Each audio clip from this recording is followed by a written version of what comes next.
આમ આદમી પાર્ટીના નેતા અરવિંદ કેજરીવાલ આજથી ગુજરાતના પ્રવાસે છે। ગઈકાલે રાજકોટ એરપોર્ટ ખાતે તેમનું સ્વાગત કરવામાં આવ્યું હતું અને આજથી તેમનો ગુજરાત પ્રવાસ છે તે શરૂ થાય છે। અરવિંદ કેજરીવાલ છેલ્લા ઘણા સમયથી ગુજરાતમાં તેમના આટાફેરા વધ્યા હોય એવું લાગી રહ્યું છે। આ વખતનો કાર્યક્રમ તેમનો કેવો રહેવાનો છે અને ખાસ કરીને આદિવાસી વિસ્તાર ઉપર પણ ક્યાંક હવે આમ આદમી પાર્ટીની વધારે નજર હોય એવું લાગી રહ્યું છે। આ દરેક વિષયને લઈને વિગતે વાત કરીએ। નમસ્કાર, હું હંસિની અને તમે જોઈ રહ્યા છો નિર્ભય ન્યૂઝ। ગુજરાતમાં સ્થાનિક સ્વરાજ્યની ચૂંટણી આવી રહી છે ને આ જ ચૂંટણી પહેલા જે ભારતીય જનતા પાર્ટીનું 30 વર્ષનું શાસન છે એમાં જ હવે આમ આદમી પાર્ટી પણ ધીરે ધીરે ઝંપલાવી રહી છે। વિસાવદરની ચૂંટણી જીત્યા બાદ આમ આદમી પાર્ટી માટે એક નવો સૂરજ ઉગ્યો અને અત્યારે હાલ અરવિંદ કેજરીવાલ ફરી એક વખત ગુજરાતના પ્રવાસે આવી રહ્યા છે। આજે પ્રવાસનો સમય છે તે ખૂબ જ ટૂંકા ગાળાનો છે, પણ જે રીતે અત્યારે હાલ અરવિંદ કેજરીવાલની નજર ગુજરાત ઉપર છે, સ્થાનિક સ્વરાજ્યની ચૂંટણી ઉપર છે ને જે આવનારા સમયમાં આવનારી વિધાનસભાની ચૂંટણી છે એમાં આમ આદમી પાર્ટી વધારે ને વધારે કેવી રીતે મજબૂત થાય એ જ દરેક વાતને લઈને અત્યારે હાલ અરવિંદ કેજરીવાલના ગુજરાત પ્રવાસ છે તે વધી રહ્યા છે। આ વખતના પ્રવાસ વિશેની વાત કરવામાં આવે તો આ પ્રવાસ 24 થી 27 માર્ચ સુધી ચાલવાનો છે, જેમાં તેમનું મુખ્ય કેન્દ્ર બિંદુ છે તે સૌરાષ્ટ્ર રહેવાનું છે। જે રીતે રાજકોટમાં કેજરીવાલ અને ભગવત માનનું આગમન થયું એ બાદ તેઓ મિશન ગુજરાત છે તેનો આરંભ કરવાના છે ને આજે રાજકોટમાં પ્રદેશ નેતૃત્વ સાથે એક એમની હાઈ લેવલની મીટિંગ છે તે પણ અરવિંદ કેજરીવાલ કરવાના છે એવી પણ વિગતો અત્યારે હાલ સામે આવી રહી છે। આ બેઠકમાં ફક્ત રણનીતિ જ નહીં પરંતુ ઉમરેઠની બેઠક પર કયા મજબૂત ઉમેદવારને મેદાનમાં ઉતારવા, ભાજપ કોંગ્રેસના ગઢમાં કેવી રીતે ગાબડું પાડવું તે દરેક વાતને લઈને પણ ક્યાંક ચર્ચા કરવામાં આવશે। આમ આદમી પાર્ટી આ વખતે કોઈ પણ ભોગે સ્થાનિક સ્વરાજની ચૂંટણીમાં પોતાની બેઠકો વધારવા માંગે છે અને એના જ માટે અમરેલીમાં એપીએમસી માર્કેટ ખાતે ખેડૂતો માટે ખાસ સભાનું આયોજન કરવામાં આવ્યું છે। જે બાદ બીજા દિવસ એટલે કે 26 માર્ચે જામનગરમાં જામજોધપુર ખાતે સભાનું આયોજન કરવામાં આવ્યું છે અને છેલ્લે દાહોદ જિલ્લાના દેવગઢ બારિયા ખાતે પણ એક મોટી સભાનું આયોજન અરવિંદ કેજરીવાલ દ્વારા કરવામાં આવ્યું છે।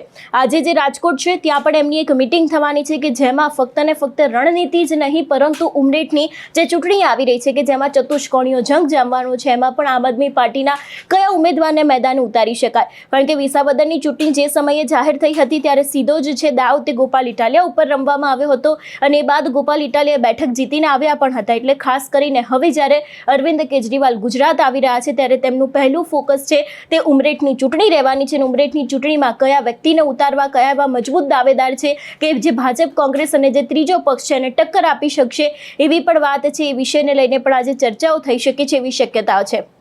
સૌરાષ્ટ્રની વાત કરવામાં આવે તો આપણે જોયું કે વિસાવદરમાં જે રીતે ગોપાલ ઇટાલિયા જીત્યા એ બાદ સૌરાષ્ટ્રમાં જે આમ આદમી પાર્ટીની જનસભાઓ છે તે ધીરે ધીરે વધી રહી છે અને એવામાં હવે જ્યારે સ્થાનિક સ્વરાજ્યની ચૂંટણી આવી રહી છે તો આ ચૂંટણીમાં વધારે ને વધારે બેઠકો આમ આદમી પાર્ટીને કેવી રીતે મળે એનું કામ પણ ક્યાંક અત્યારે હાલ તેમના દ્વારા કરવામાં આવી રહ્યું છે। બીજે દિવસે જામજોધપુરની અંદર આખી એક સભાનું આયોજન કરવામાં આવ્યું છે। અમરેલીના જે ખેડૂતો છે એ લોકોની સાથે પણ ખાસ એક મિટિંગનું આયોજન કરવામાં આવ્યું છે અને આ વખતનો ફોકસ ક્યાંક આદિવાસી વિસ્તાર ઉપર પણ કરવામાં આવ્યો છે।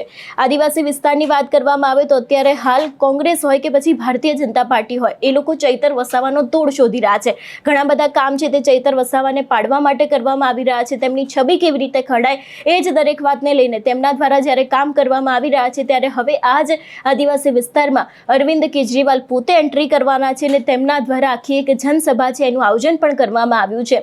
જે રીતે આપણે જોયું હતું કે આની પહેલા કોંગ્રેસના રાહુલ ગાંધી પોતે અહીંયા આવ્યા હતા કે જે કોંગ્રેસના સર્વે સર્વા ગણાય છે, એમના દ્વારા પણ આ વખતનો ફોકસ છે તે આદિવાસી વિસ્તાર ઉપર વધારે રાખવામાં આવ્યો હતો ને એમનો જેવો પ્રવાસ પત્યો છે એવી તરત જ હવે એન્ટ્રી લઈ રહ્યા છે અરવિંદ કેજરીવાલ। અરવિંદ કેજરીવાલ ગઈકાલે રાજકોટ ખાતે તો આવી પહોંચ્યા છે પણ આજે તેમની એક ખાસ મિટિંગનું આયોજન કરવામાં આવ્યું છે। એ બાદ જામનગરની અંદર જે આખી એક સભા છે એ પણ સંબોધવાના છે અને અંતે જ્યારે દાહોદ ખાતે એટલે કે જે આખો આદિવાસી વિસ્તાર છે એને પણ તેમના દ્વારા કવર કરવામાં આવવાનો છે। આ સમગ્ર વિષયને લઈને ઈસુદાન ગઢવી છે, ગોપાલ ઇટાલિયા છે, એ લોકોની દરેક પ્રતિક્રિયાઓ તો સામે આવી છે પણ ક્યાંક આની પાછળ આ પ્રવાસ છે એની પાછળ એવું માનવામાં આવી રહ્યું છે કે આમ આદમી પાર્ટી અત્યારે હાલ ધીરે ધીરે પોતાની રણનીતિ છે એને શરૂ કરી રહી છે।